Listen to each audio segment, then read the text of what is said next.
So I was always a cafe racer. Don't know why really, but it's just, you know, the GT, it's halfway there. I just had to do one, you know, cafe racer GT at some point, and this was the perfect opportunity.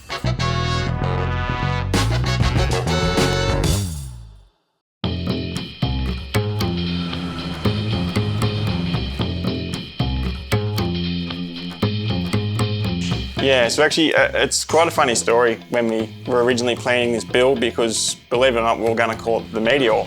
And that party got ruined a little bit by Royal Enfield. Yeah, they sort of pinched that one off us. So working with a 650 twin, your job's made pretty easy when you're starting with a good base. You know, you look at the way everything's built, and it's built to last. They've just over-engineered everything, which I think in this day and age is a very underrated way of engineering things. Naturally, the way the 650 is designed, it's almost like it's built to be pulled apart. Like everything's, as you're pulling them apart, everything really flows.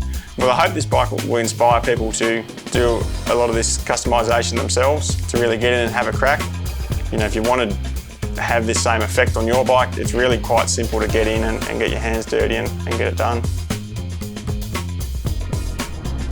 Building a bike like this is not generally a one-man show. So Brenton from Concept Machine Works actually designed and fabricated a lot of the parts for this bike. Swing arm caps, heel guards, horn covers. We're lucky enough to have him in our backyard, so he's been a monumental help.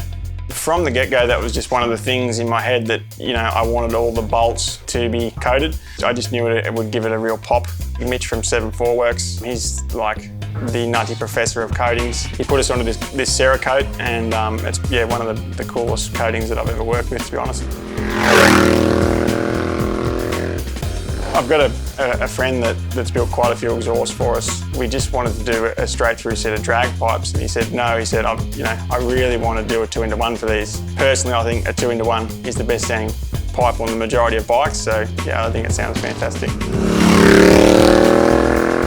Yeah, he pretty well nailed it. You know, everyone's been for that ride. For me, generally, it's when you're on your own. I think for everyone, obviously, riding's the ultimate, but I think building bikes like this one comes pretty close.